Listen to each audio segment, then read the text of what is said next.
Daniela with Bestie Life, and today I'm with Hillary Seiler from Financial Footwork.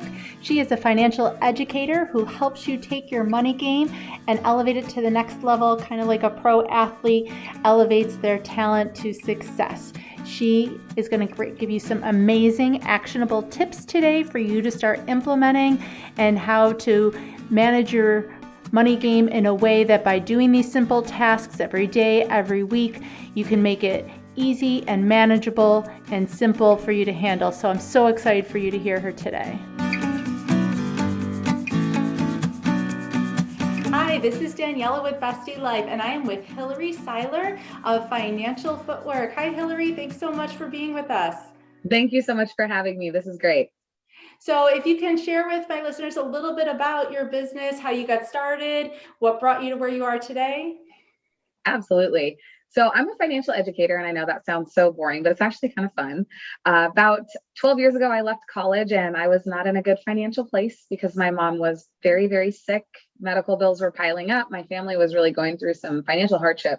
And that lasted about 7 years until I was 26. And I realized I didn't want to live that way. And I wanted to learn how to be financially stable. And so during that time in my life, I learned about finance. I started teaching myself all the basics of how to leverage wealth. And when I was 26, a bunch of my friends were in the NFL and leaving the NFL. And it just so happened I had an opportunity to start training NFL athletes about their money. And that progressed into Financial Footwork, what it is today. And that is training your money like a pro athlete trains for success. So basically what I've done is I've taken that discipline, that daily habit mindset that athletes have about their sport. And I said, if we can harness 10% of that as just regular people like you and me, we can make our finances better.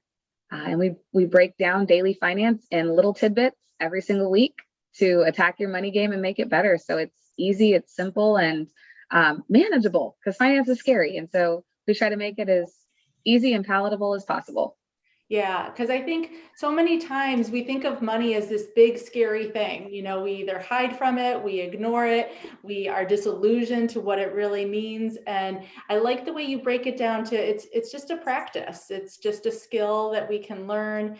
And I think it can have so much power over us into our mood, how we sleep, and so many other ways that money can have this effect on us. And I think if we can put it into perspective, kind of have it in a place that doesn't control us, is, like you said, it's so much more manageable. Money is fear-based. A lot of people operate from fear when they're dealing with money. Mm-hmm. And if they can flip that mindset and change it to something positive where money becomes a tool, something that allows them to live their life the way they want to live it, they've taken the control from money and put it in their court. So now they're in control of what happens. And that shift takes time, and it takes daily training, and it takes habit building, but it's totally attainable for anyone. Money isn't a skill that requires a college degree. It doesn't even require a high school degree. It just requires you to be willing to learn. Right. As well as I think to unlearn, because like you said, you know, like you came from a certain journey, a certain place, you know, that you made a decision not to live like. And I think we are all kind of ingrained and trained in certain ways when it comes to money based on our family or their beliefs or different things. You know, you think of that depression mindset, you know, at one point, like my grandparents used to have, you know, you wasted nothing, you threw out nothing, you used the same things for 30 years. And there was a mindset there when it came to money and what it was meant for, what its purpose was. Yeah, so I would agree. Training and unlearning as well. Definitely. It's building positive habits and getting rid of the bad ones. Mm-hmm. And we all grow up with bad habits, and we learn a lot of them with our environment. We learn about money by seeing what we're supposed to do. And then we're taking those habits and putting them into practice. And 9 times out of 10, the people we're learning from don't actually know what they're doing. They're winging it. Mm-hmm. So that's scary because finance is one of the biggest players in our life. Everyone deals with money. There's not a single person on this planet who's not going to deal with money in their lifetime. Mm-hmm.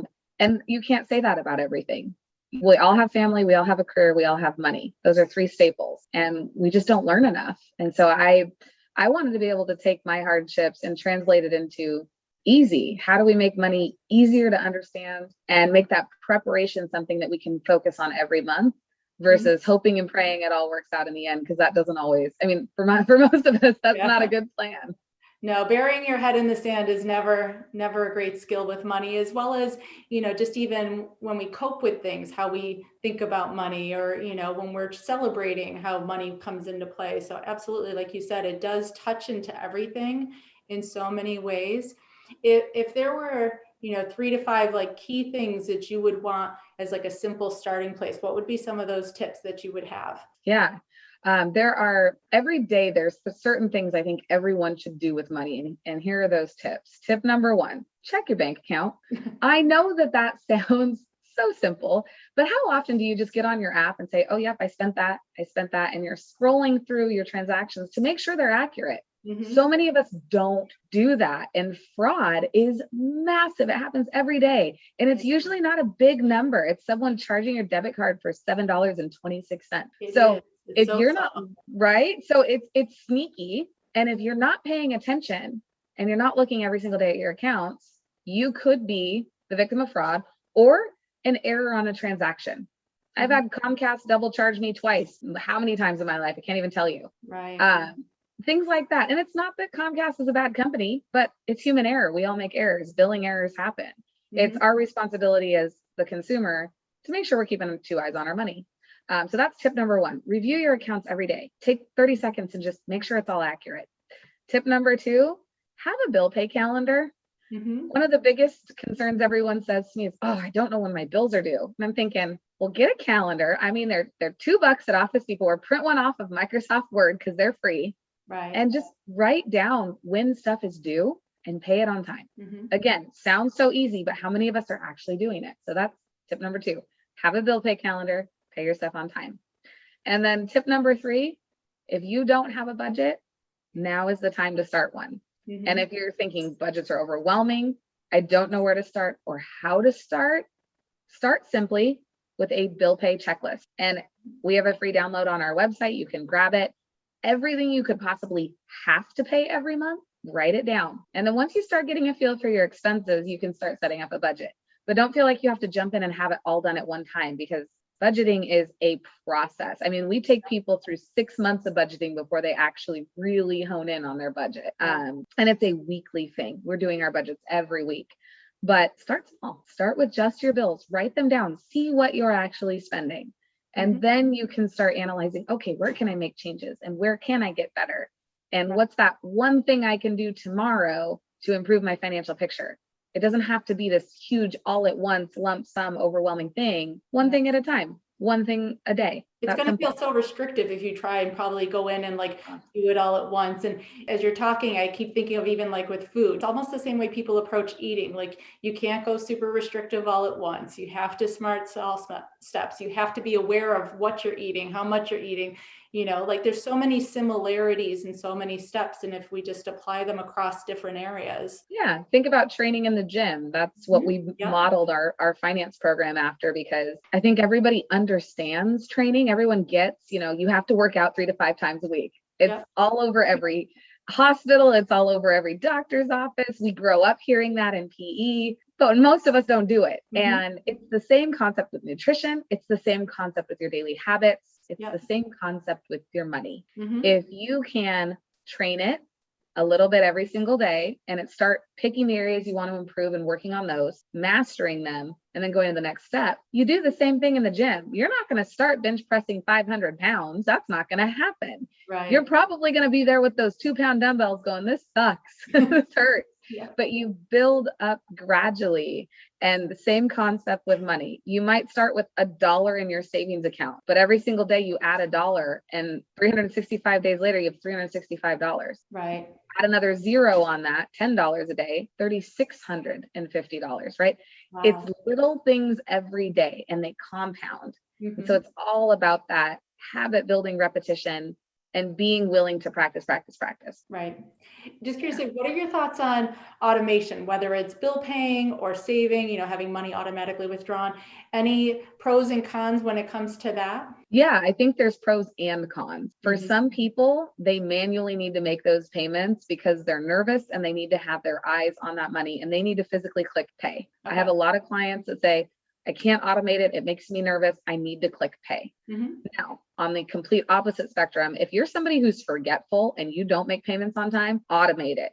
However, here's the caveat with that. Automatic payments don't always get pulled, which is why we say if you're going to automate something, you need to have a reminder in your phone. We all have our phones. There's not a single person on this planet that can tell me that they don't check their phone at least 20 times a day. You can put reminders in your phone. You've got your bill pay calendar. Translate that to your phone. Put a reminder in your phone on the 15th of every month. I have to pay my credit card bill. And then you just make sure that that credit card bill has been paid or that the automatic payment is pulled out of your account. This is just that daily 30-second to 2-minute review. Hey, what should have come out? Did it come out? All is good in the world. So there's pros and cons to automating, and it's really based on the person. What's your comfort level with automation? And are you checking that the payment actually went out? Because again, technology is not flawless. So if you miss a payment because you didn't check, credit card companies don't care. They're going to say, sorry, you didn't make your payment. It is what it is. You now have a 30-day late on credit. So I always tell people, I personally like automation. I automate almost all of my bills, but I check them against my budget. And every single week, I make sure everything's been paid because I have had automation stale on me. And companies call me and say, well, you have a late fee, you have this, you have that. Right. So I love that there's no one right way, because I think that's something too, is people think it's like either on or off, right or wrong, you know? And so the fact that there are options based on who you are as a person, what's going to work, that you can find a habit and a strategy that is going to fit you. So this is totally approachable and manageable. Like you said, some of it is just getting over that initial fear, your own mindset, your own stuff, and finding a plan that works for you. And definitely all of Hillary's information, her contacts will be in the show notes. So Hillary, just from a personal standpoint, as a woman, as a business owner, I always talk about how do you find the bliss in your busy? Because I think sometimes people only see what's on the outside, what we present, but we all have our own stuff. You know, what stresses you out, and how do you find ways to take care of you every day to find that time for Hillary? Yeah, I've actually been working on this because I wasn't so good at it for the last 2 months. I was great at it for 2 years. And then I had a pretty big event that we just hosted in Las Vegas with 50 NFL players. And I did not take care of myself up to that event. I was on calls for, when I say 20 hours a day, I'm not kidding. We were really hustling for that event. And it was fabulous because it was such a large event. However, my health suffered, my personal time suffered, my puppies suffered because I wasn't playing ball with them. And it really made me think about, what do I want out of my personal time? Where do I find my happiness? And there's 3 places I find my happiness every single day. The first place is in my morning routine. I wake up pretty early every morning. And I love coffee. Coffee is one of my vices. Anyone who knows me will see me on stage while I'm presenting as a keynote speaker with a cup of coffee in hand. I mean, that's just kind of my thing. I wake up for coffee in the morning. So if I can get out of bed, I always make my bed. I know that sounds funny. I'm 34 years old. I own 2 companies. I always make my bed. And the reason I do that is because I have completed a task within a minute of waking up. And I heard a speech years ago by, I believe it was a Navy SEAL general or something to that extent. He wrote a book actually even. Yep. And when I heard that, it really resonated with me because I'm a task person. I need to be able to check stuff off my to-do list. I know myself. If I can make my bed in the morning, I've accomplished something and I haven't even started my day. So I always make my bed in the morning after I kick my dogs off of it. I grab my cup of coffee, and the first hour of my morning is dedicated to a 20-minute workout, a 20-minute yoga practice, and then 20 minutes of reading. That's great. Now I do this at about 5 o'clock in the morning, mind you. And I don't have kids. So this is, again, this works for my schedule, but I do from 5 to 6 is me time. That is time where I get to invest in myself, my health, my wellness, and I get my cup of coffee. And by 6:30 every morning, depending on, when I actually end up rolling out of bed between 5 and 5:30, I'm able to start my day and be productive. So that's, tip 1, or that's my first me time thing. My second me time thing is family dinner with my brother and my father every week. So I lost my mom when I was 26 years old. I'm now 34, and my family still lives in the same city. So we make it a point to see each other 2 to 3 times a week. And for me, that's bliss for me. I cook them dinner, we come over, we connect, we play cards. We just have a great time. Right. And then the third thing I do for me is I travel. Now I travel for work a lot, but I do make 3 or 4 trips a year that are just for me to go have fun. Now I work on those trips because I can't not, but I make it a point to go do things I want to do. I'm a huge hockey fan, so I always go see a hockey game. That's only 2 or 3 hours, but I still get to enjoy myself. So finding the little things, and it's not always a full day. Right. It's not a week. It might be a couple hours here or there. I'm not a huge TV watcher. I don't watch a ton of TV. Occasionally I'll do the Netflix binge thing when I find a TV show I like. But outside of that, I much rather be doing something that's helping the people around me or spending time with people around me. I find that more valuable and it feeds my soul. Yeah. And just knowing those things about yourself, that those are the things you need and that's what you prioritize, and being able to set the boundaries around your priorities and making sure they fit, I think is a lot of what I hear consistently is what makes it work for each person, even if it's completely different every time. It took me a while to find my routine too. It wasn't instantaneous. I tried a few things. I tried afternoons, and I do tend to work out in the afternoons, lifting. That's more, I'm not a very good morning person, so I'm a slow starter. And I know this about myself, but I mentally push past I can sleep in and get up and do what I need to do, because my day just is better. Right. And it is a very mental thing for so many people. And so I think like hearing that it doesn't come super easy. It wasn't an instantaneous piece of cake. It's a practice, just like with money management, just like finding your routine, being able to know these habits and stack them.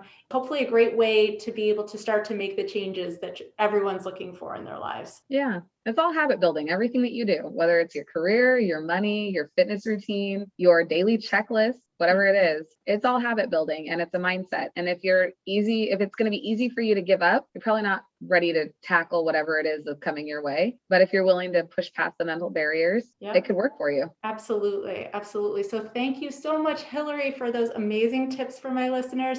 As I said, all her contact information will be in the show notes. Feel free to reach out with her directly for any questions, or leave them below in the comments and I'll make sure she gets them. Don't forget to leave a 5-star review, and I can't wait to talk to you soon. Thanks so much. Bye-bye.